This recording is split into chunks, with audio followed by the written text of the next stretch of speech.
How's it going, everyone? Thank you for tuning in. Happy Monday, President's Day. Today is February 19th, 2018.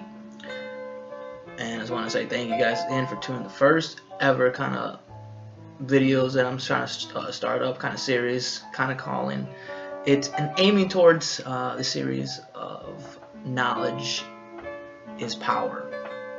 And very interesting. I'm kind of starting this up because the fact of I'm reading all these books, gaining all this knowledge, and eventually you start losing it. It's kind of like any other skill. If you don't use it, if you don't practice it or review it, you're gonna end up losing it. So I was thinking, well, shit, might as well read a book, write these notes out, share my perspective of what I'm learning, and then kind of understand what other people's point of view is, and when they read the book, or if they have any other questions, I can elaborate.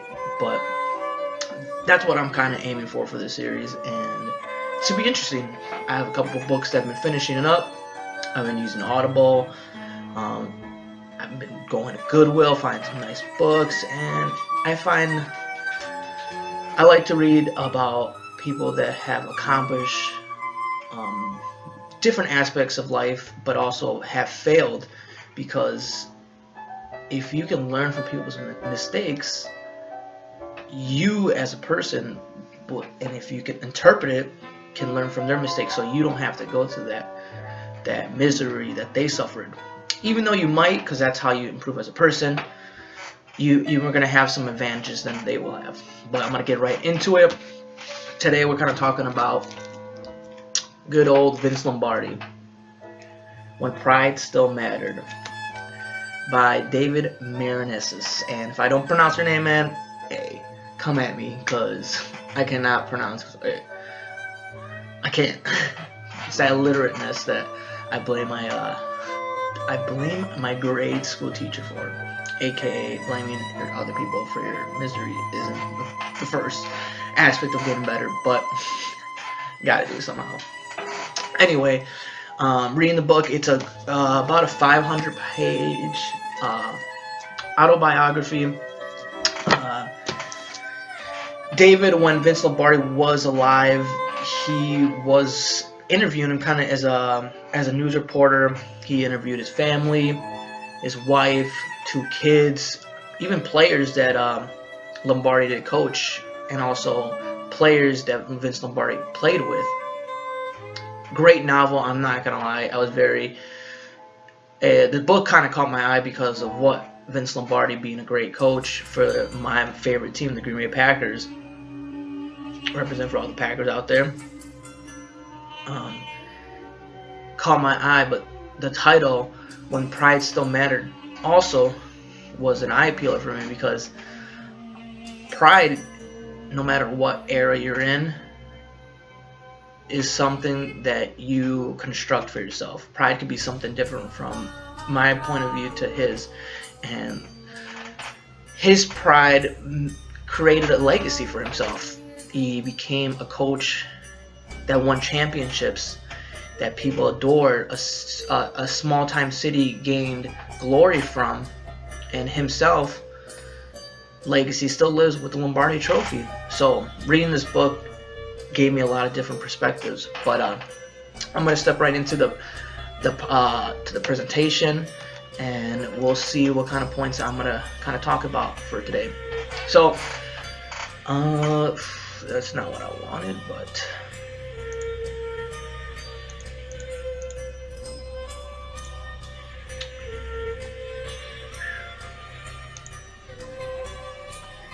bear with me. Alright, so the 5 key points that I'm going to be kind of elaborating with is number 1, treating somebody how you want to be treated. For number 2, an obsession can make you blind from your environment, whatever. Or number 3, an obsession can create a legacy if you focus on your true goal. And 4, family is number 1. And number 5, your body is your temple. And these kind of different aspects are not like chapters in the book, but I believe, like little bookmarks that I save on different aspects that he goes through talking about in his life for Lombardi. So I'm gonna go back to number one: treating somebody how you want to be treated. So Vince grew up in the era in the Bronx, good old Bronx, you know what I'm saying? That Italians, himself being Italian, were looked upon as an outsider. Many people did not like Italians. For me, I don't know. Italians are pretty good, pretty cool people. But him being an Italian, people kind of stayed away from him. Him being his family, even though his father did own a butcher shop, he kind of sticked with being a family man and getting those roots, being Italian. But this kind of got him to the aspect of what I noticed later in the book, that he treated, no matter what people looked like, what they believed in, even his own brother, what his aspects were, he treated them how he wanted to be treated. He gave them respect. He listened to what they wanted to say. As he listened, he gave his perspective. Nothing negative, but in a way that he was really into this conversation of being, hey, if this is how you look, I'm not going to treat you like that, because I've been through that and it doesn't feel good. So that was a big thing that a lot of people need to understand, that many people realize that when you're into that realm of field that you're not being treated the same, you're going to give that same perspective, and you don't want other people to feel that way. Second bulletin, Vince's religious belief highlighted. Vince's religious belief highlighted his normal daily actions toward people. So he's a really Catholic man, raised from his family members to himself like that, to be Catholic. And as you know, they have set rules. Every time he did something, let's say bad or sinned, he would ask for prayer. And he explains that a lot when he was going through tough times. He prayed more. He asked for forgiveness. Vince would always be, one of his friends was, or that he always carried around would be not the Pope. I think he does meet the Pope at one point, but a father would always be at the church asking to forgive his sins. He'd be praying before a game and after for his family, and this made him a very believable man, very respectful man, always took care of the church. And then the last bulletin, Vince did not discriminate toward any athlete in his team, even promoted equality in Green Bay. So I kind of wanted to highlight that from the beginning. Now at the end, because in the beginning, like I said, he was an outsider. He had African American brothers in the game with him in his team, and some areas down south, even in Green Bay, were like, hey, we don't want your team, your player here. He's not looked upon. He looks shady.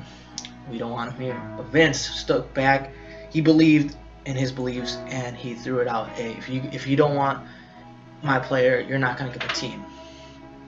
And I believe that changed a lot of equality back in Green Bay, because small time businesses were letting the Packers come in, and like, they didn't care if they were African American brothers, Latinos, anything else. They were respected, and that was a big deal for Lombardi.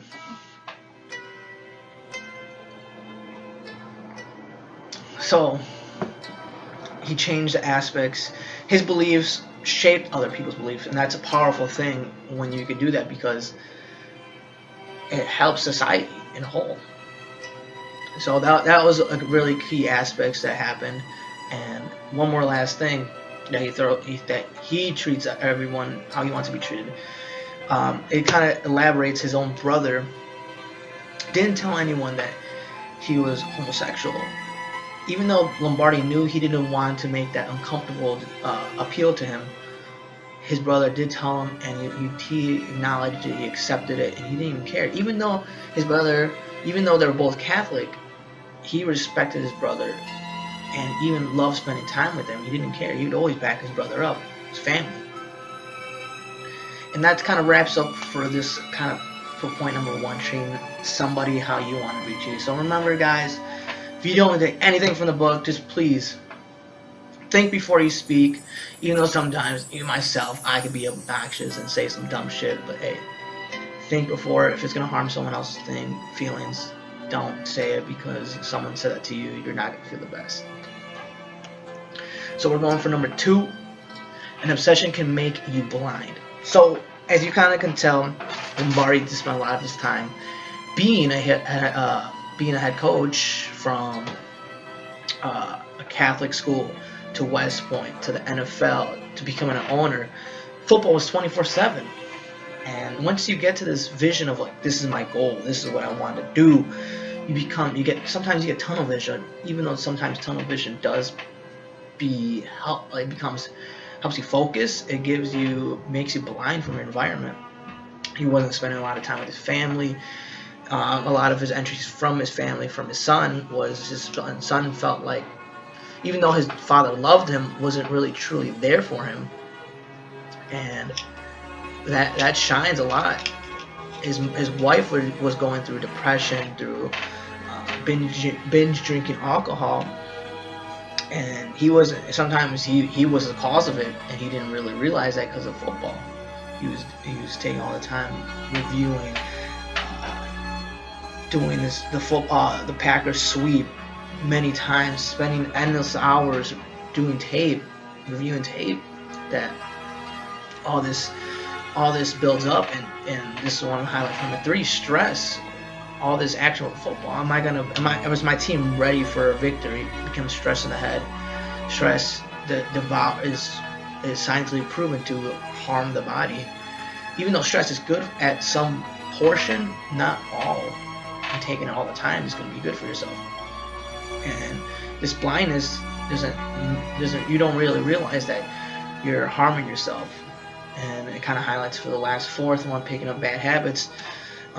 Through the novel, he drinks, eats unhealthy, smokes unhealthy, yells, all this, increasing his blood pressure, and at the end doesn't really realize it and gets cancer. And how does that happen? Not through one moment, but through variations, like how his career started. Taking these steps is going to lead you to your end fall of dying. So that kind of wraps up number 2 for this key point. 3, an obsession can create a legacy. So, as you know, Lombardi does know his goal, and his first goal is being a coach, no matter what. He knew his strengths, being a football player in college. He was, and in high school, he was recognized as 7 blocks of garnet, and he was a stocky Italian boy.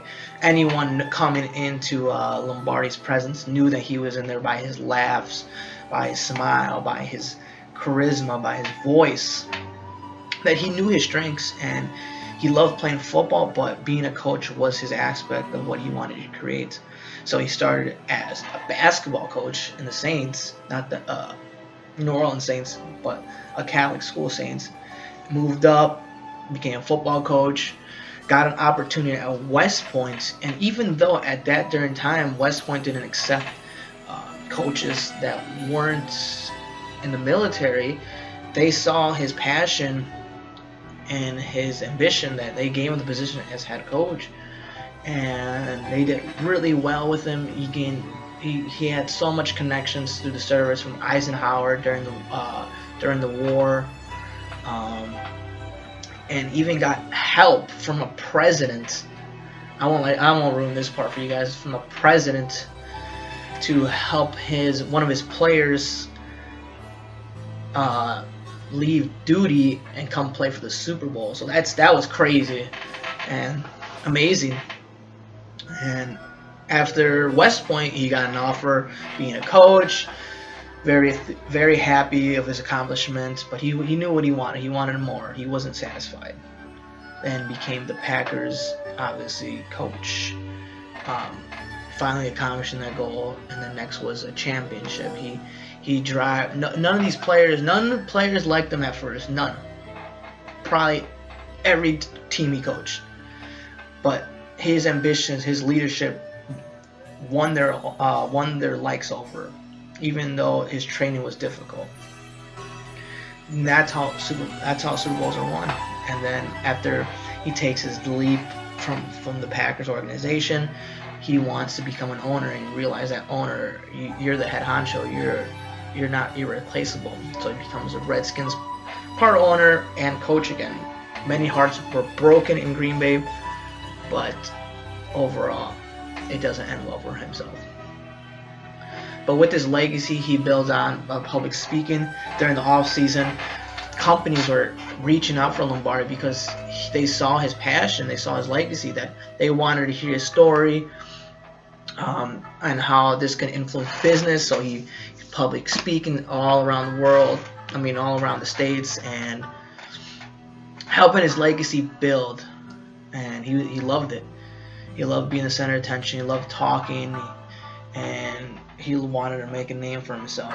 And at the end, to this day, 2018, Lombardi Trophy still is out there with his name, with his 2 buck teeth, smiling at everyone, and it's a glorious thing. And that really can't be done without an obsession. And then we're going to go to number 4. Family is number 1. And this is huge, and some people understand it, some don't. I'm starting to realize that that family is always going to be there no matter what. You don't pick your family, it just kind of happens, and you're stuck with it. But he had been a big Italian, and in a big Italian family, he has traditions of always being with his family, and he loved it. He loved being his wife. He loved with his kids. But as time can tell, it changed because he had an obsession. But in the novel, he gets really strong connections with some of the players, some of the coaches, some of different people that he meets in his journey, that he lets these people become family, treats them, would give the shirt off his back to them. But in one scenario, he loses dishonest for a member because he kind of betrays him in a way, his dishonesty. And another strong aspect of pride loses this aspect of their relationship. Never the same after for them two. But with the family, his children saw a great passion for from their father, even though he wasn't ever there. And they knew who he was. They knew what he is accomplishing. They wanted themselves to be like this father. His son wanted to play football, wanted to impress his dad. He's like, I want to be a coach too, pops. But at the end, it never does. He sets his eyes on a lawyer, and he gets it too. And that kind of shows how tradition of your family, of like, not tradition, but the focus, the ambition can be taught to a child from a parent. And both his children become successful, and probably a great pride for himself. And the last key point is his loved ones was there for his downtimes, from coaching to be on his deathbed. His family, I hoped, and it did happen, that they were always by his side until his last moments. And you gotta always remember that. No matter where you go in life, know where you are, that you better be by your folks' side. And it was shared at his last moments, before Lombardi did pass away, that they were there on his side. And even his family friends were there too. And that was a great image. I think that was this novel does have images, and I like it because an image does play a huge role in a different aspect of what you see. And we're kind of wrapping this up to the last point, number 5. Your body is your temple. So we kind of review this at the end. I think this is a huge point, because at the end it kind of goes on Lombardi's downfall. He becomes the owner of what he wants as a Washington Redskins owner and a coach. He can't even he quits smoking because he starts to realize how bad it is for him, but he just has the cravings for it. This is his body's becoming is breaking down on him, and he soon realized that he has cancer. And what's all this accomplishment, all this money, this glory, if you can't live long enough to see it? And it blames from his obsession, not becoming blinded to see that his body is important to himself, and he could have treated a little bit better, to have a longer life, to see his kids, to be with his kids, to, let's say, be a great coach in the Redskins organization, have him win a championship. And we're gonna wrap this up that it could be your biggest downfall if you don't take care of yourself. We live in an era right now that obesity is dominating over humans' lives, and people want to change it, and that's good. Remember, always take care of yourself before anything else, because your body is your engine to keep you going. So we kind of wrap everything up again. When pride still mattered, and I kind of want to bash on the title. I think pride is still a very key aspect in my generation, and I hope into things called Generation X for those kids that eat the Tide Pods. But I believe that you should always have pride in your beliefs and be tough to them. Because at the end, if you do have something in your mindset, go for it. If you want to have a family, do it. Identify who you want to be and take the actions so you can feel that glory. That's what Lombardi did, and anyone can do the same thing. So I do want to hear everyone's aspects. If you have read the book, please comment down below on your different key points that you've picked out. I have a lot of different notes too that I would like to share. Just send some comments, hit my email up, and then go on Amazon if you like to buy the book. It's a great book. It'll easily get entertained, and you enjoy it, and hopefully it influences you to live a better life. And maybe one day you have a trophy of your own. You don't know. I kind of want a trophy of the Jesus Hernandez trophy. Being a reckless son of a bitch. I like that kind of trophy. But anyway, guys, thank you guys for tuning in. I'm going to hopefully do these weekly. I got a couple books I still want to write up and write some notes on and share with you guys. So thank you guys for watching. Doses. Till next time.